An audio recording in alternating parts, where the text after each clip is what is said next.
Ok, salut mes poissons, ange, trou de serrure. C'est le nom du poisson quoi. Imaginez vivre seul dans un silence complet, toujours en fuite et dans la peur. Et ben ça c'est le vrai quotidien d'un homme qui a vécu plus de 26 ans en solitaire dans la jungle amazonienne. Eh bah, il en a mis du temps pour trouver la sortie. Alors, c'est pas quelqu'un qui s'est perdu, mais c'est le seul survivant d'une tribu autochtone. D'ailleurs, petite information capitale avant de passer à l'homme au trou. Sachez qu'au moment où cette vidéo sort, je m'apprête à partir pour un voyage dantesque en Turquie. Et donc du coup, si vous voulez suivre tout ça à travers des stories, vous pouvez me suivre sur mon Instagram, c'est elchrisconte. Et puis plus tard, on en fera des vidéos plus conséquentes peut-être. Bref, on reprend.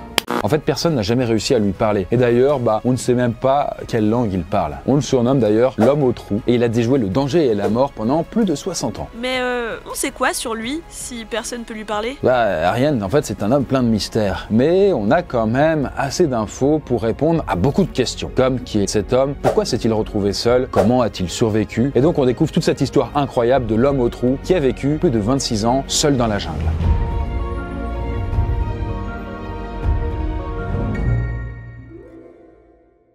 Bon, d'après les estimations de plusieurs spécialistes, l'homme au trou est né en 1960, à peu près. Et il vit dans la tribu Tanaru, à l'ouest du Brésil. Regardez, c'est juste là. Et à cette époque, personne ne sait du coup l'existence de ce peuple. La forêt amazonienne est encore vierge, il y a plein d'animaux sauvages et des tribus autochtones qui vivent tranquillement à l'écart de la civilisation moderne. Mais dans les années 60, le gouvernement fait construire une giga autoroute pour inciter les investisseurs à venir coloniser ces terres.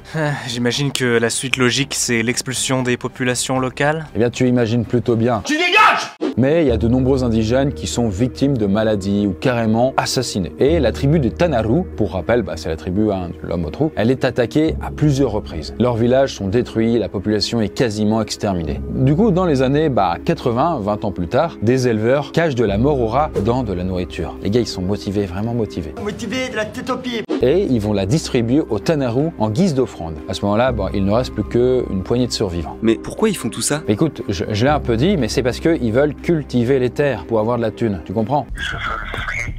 Du coup, tu peux pas garder en fait des gens qui sont là depuis des générations alors que ils ne payent pas de redevance télé quoi, ça n'a pas de sens. Et du coup, c'est là qu'intervient Marcelo Santos et Vincent Carelli. Marcelo est un employé de la FUNAI, un organisme brésilien chargé de protéger les autochtones. Vincent est un cinéaste franco-brésilien. Ensemble, ils enquêtent et réussissent à filmer des ustensiles et des traces d'un ancien village Tanaru. Mais rapidement, ils sont chassés par un fermier armé. Et peu de temps après, ils sont même accusés d'être des ennemis du développement économique brésilien. Du coup, ils sont carrément renvoyés par le gouvernement et du coup l'histoire de la tribu Tanaru retombe dans l'oubli. Après à l'époque on ne connaît toujours rien de ce peuple du coup et il est sur le point de disparaître à jamais dans un véritable génocide. Et ça marche un génocide pour une tribu, même pour peu de monde?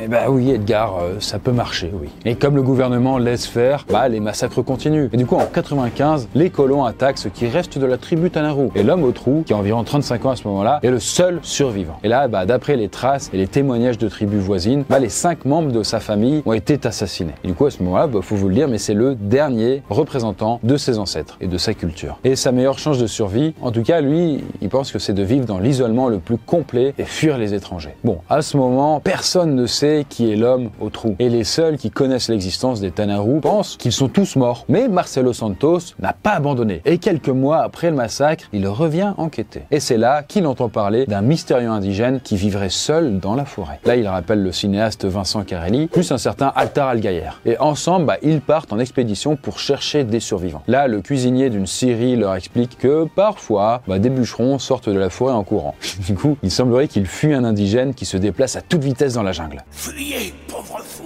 Et du coup, l'expédition de Marcelo continue et il découvre peu à peu des marques sur les arbres, mais aussi des traces d'extraction de miel. Alors faites gaffe, ce n'est pas Balou, ça ressemblerait plutôt à Mowgli quoi. Et finalement, du coup, il trouve aussi des cabanes intactes réparties à plusieurs kilomètres de distance. Ok là, donc pas de doute, il reste forcément des survivants. En tout cas, Ariane, un survivant. Et d'ailleurs, chose étrange que les experts n'ont jamais vu d'ailleurs, c'est que chaque cabane est construite au-dessus d'un trou très profond.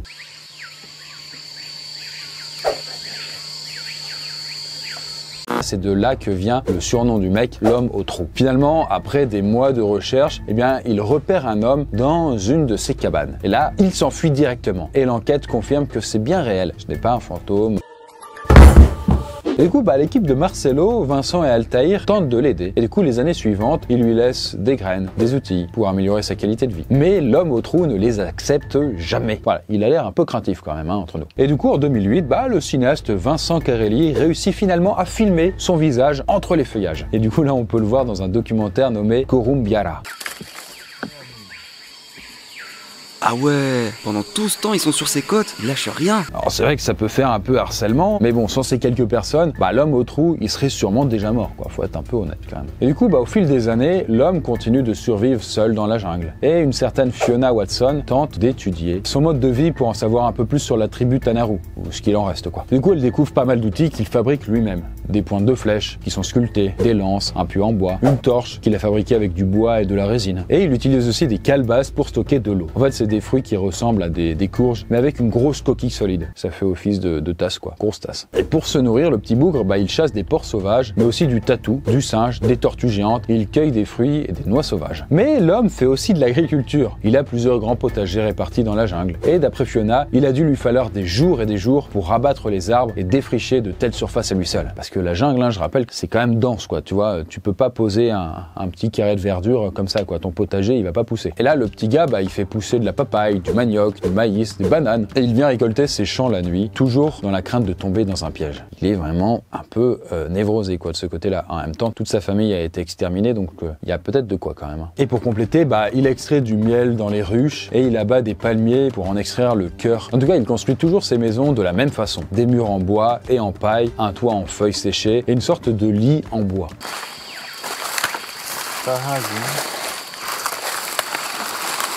Et du coup, Fiona et Marcelo ont compté au total 53 cabanes différentes. Il se croit dans Minecraft ou quoi? Pourquoi il fait autant de trucs? Une, ça suffisait pas? Non. Eh bien oui, parce qu'en vrai, il utilise certaines cabanes pour chasser et il change souvent d'endroit pour ne pas être prévisible. Toujours dans cette optique, faut pas qu'on le repère. Et bien sûr, il creuse ces fameux trous. En fait, certains sont en plein milieu de la jungle, avec parfois des bâtons pointus au fond. Ah ouais, des vrais pièges à la Indiana Jones. Alors un petit peu quand même, Edgar, ouais. Et d'ailleurs, ça lui sert à attraper des animaux pour se nourrir, mais aussi à se cacher ou à piéger des humains. Parce que oui, dans sa tête, l'homme au trou a constamment peur d'être assassiné et que du coup, ils disparaissent complètement. En tout cas, les trous mesurent toujours 3 mètres de profondeur, 1 mètre de longueur et 50 cm de large. Et ça, faut aussi se dire, ça a dû lui demander des efforts de malade pour en creuser autant. C'est sûr que lui, il doit pas souffrir d'obésité. En tout cas, selon Al Gaillère, un des gars qui a participé aux expéditions, le trou a parfois une valeur mystique pour certaines tribus. En tout cas, maintenant, ces trous servent à repérer les anciens habitants du peuple Tanaru. Parce que du coup, maintenant, c'est pratique. À chaque fois que les scientifiques ils voient un trou, ils se disent « Ok, il y avait une maison au-dessus », et donc ça leur sert un petit peu de marqueur. En tout cas, la FUNE, donc l'organisme qui protège les tribus, elle fait tout pour protéger l'homme au trou. Et elle va même créer une réserve protégée de 8000 hectares autour de son lieu de vie. C'est quand même beaucoup, 80 km².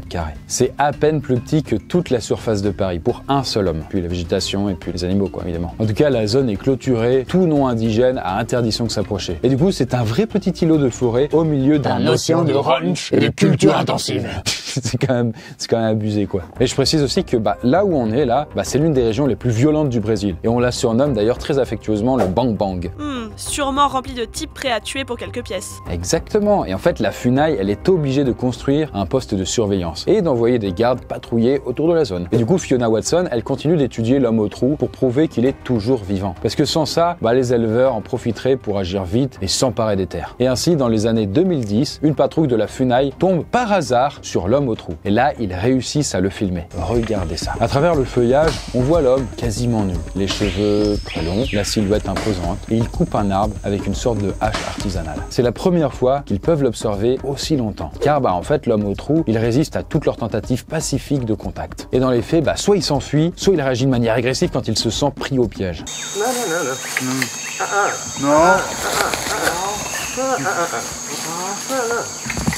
D'ailleurs, il a déjà tiré des flèches et des lances sur des agents qu'il protège.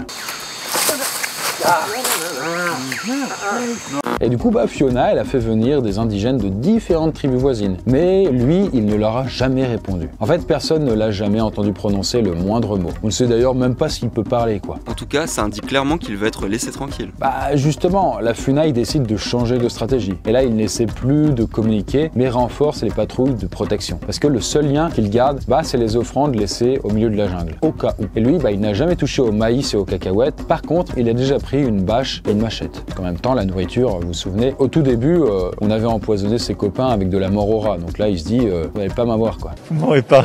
Et du coup, le seul danger contre lequel la FUNAI ne peut rien faire, c'est les conséquences de l'agriculture intensive. Parce que du coup, tous les agriculteurs autour, ils élèvent beaucoup de bétail, et ce bétail, ils vont le nourrir avec des cultures de soja. Et ça pollue les rivières, parce qu'il y a beaucoup de pesticides. Et du coup, le gibier sauvage, il se fait de plus en plus rare. Et en 2009, l'homme au trou échappe encore à une tentative d'assassinat. Ouah, toute sa famille a été massacrée et on essaye encore de le buter. Alors ouais, parce que tout le monde n'est pas hyper bienveillant envers lui, hein. Et du coup, les attaquants s'en sont même pris aux gardes de la FUNAI. Et là, Altaïr Al-Gayer raconte que des hommes armés ont attaqué un poste de contrôle. Et là, ça sera des antennes radio, des panneaux solaires, des meubles, ils ont tout saccagé. Et puis ils ont ensuite tiré des coups de feu dans la forêt et ils ont laissé une menace claire. 2 cartouches de fusil plantées sur des bâtons, devant une cabane de l'homme au trou. Bon, heureusement, c'est juste de l'intimidation et personne n'a été tué. En tout cas, des indices confirment que l'homme au trou, il a survécu et il est toujours en bonne santé. En tout cas, cette attaque, ce n'est pas le seul événement du genre. Parce que Altaïr et Marcelo, d'ailleurs, sont régulièrement les cibles de fausses accusations. C'est-à-dire qu'on va dire des mensonges, en fait, sur eux pour essayer de les faire virer de la forêt, quoi. Et de sorte que les chasseurs soient enfin seuls pour pouvoir buter l'homme au trou. Et en vrai, ça va assez loin puisqu'ils ont reçu plusieurs menaces de mort. Et des politiciens ont aussi tenté de faire pression sur eux. Et d'ailleurs, ça a marché. Altaïr et Marcelo ont été renvoyés ou ont démissionné plusieurs fois. Mais ils finissaient toujours par revenir au bout de quelques années. Ils savent pas ce qu'ils veulent, faut se décider. Non mais, ils reçoivent des menaces de mort. Il te faut quoi de plus, Edgar? Ils le protègent quand même pas mal, l'homme au trou. Mais malgré ça, les huttes et les récoltes de l'homme au trou sont régulièrement saccagées. Ça a un coup à devenir psychotique, quoi. Il y en a, ils veulent l'aider, il y en a, ils lui saccagent, il le sait plus. Surtout que lui, dans sa tête, c'est tous les mêmes, quoi, tu vois. D'ailleurs, dans le documentaire de Vincent Carelli, on voit un éleveur armé qui menace de tirer sur l'homme au trou s'il le voit. Bref, le génocide est toujours d'actualité dans la tête de certains. D'ailleurs, Bolsonaro, l'ex-président du Brésil, avait d'ailleurs assoupli les lois pour accélérer la déforestation, l'élevage et l'exploitation minière, tout en réduisant les protections des groupes indigènes et les financements du FUNAI. Heureusement, il n'a pas été réélu. En tout cas, au fil du temps, l'homme au trou est devenu une sorte de figure symbolique. Et il symbolise malgré lui la résistance maximale, la lutte des peuples opprimés. Même après le massacre de toute sa tribu, après toutes les souffrances qu'il a endurées, il est resté dans le combat pour sa survie. En 2018, Altaïr Al-Gayer fait même un petit point sur la situation. Cet homme, qu'aucun de nous ne connaît et qui a tout perdu, prouve qu'il est possible de survivre et de résister au contact. Je pense qu'il se porte mieux ainsi que s'il avait établi un contact. Ensuite, on n'a plus trop de nouvelles, jusqu'au 24 août 2022. Lors d'une patrouille de routine, l'homme au trou est retrouvé mort. En fait, son corps est allongé dans un hamac, à côté d'une hutte en paille. Il est couvert de plumes de perroquets de couleur vive, comme s'il s'était préparé à mourir. D'après les analystes, il est mort d'une cause naturelle. Il n'y a eu aucun signe de lutte, aucune trace inconnue autour de son corps. Et ainsi, il aura déjoué tous les dangers jusqu'au bout, et il termine au cœur de cette forêt où il a toujours vécu. Et ainsi, à peu près à 62 ans, après plus de 26 ans d'isolement complet et de survie dans la jungle. C'est une belle fin, mais c'est aussi officiellement la fin de la lignée des Tanaru. Et après sa mort, le génocide de sa tribu est terminé. C'est tout un peuple amazonien qui disparaît alors à jamais. Mais c'est devenu une légende, les gens vont pas l'oublier. Effectivement, l'homme au trou a marqué les esprits. Et selon Fiona, son récit apporte de l'espoir. Il est un symbole de la diversité culturelle et pour moi, le symbole ultime du génocide. Dans son cas, un génocide long et caché qui se poursuit encore aujourd'hui dans de nombreuses autres tribus méconnues.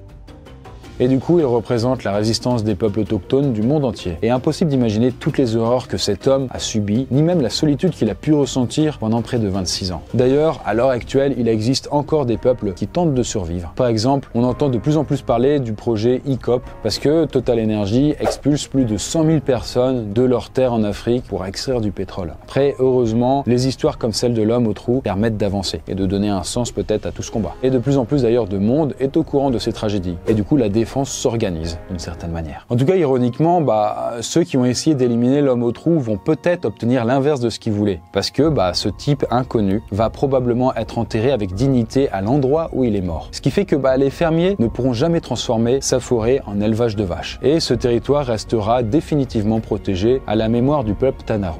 Je rappelle que du coup je suis en voyage en Turquie, donc vous pouvez me suivre sur mon Instagram elchrisconte, et voilà tout simplement, lien en description. Voilà, avant de terminer, sachez qu'il existe encore à peu près 240 tribus qui survivent en Amazonie. Espérons peut-être que l'histoire soit un peu plus positive dans leur cas. Et dans les 240, il y a une trentaine de tribus dont on ne connaît absolument rien, si ce n'est qu'on sait juste qu'elles existent. Je vous laisse méditer sur cette conclusion, et moi je vous dis à bientôt dans une prochaine vidéo.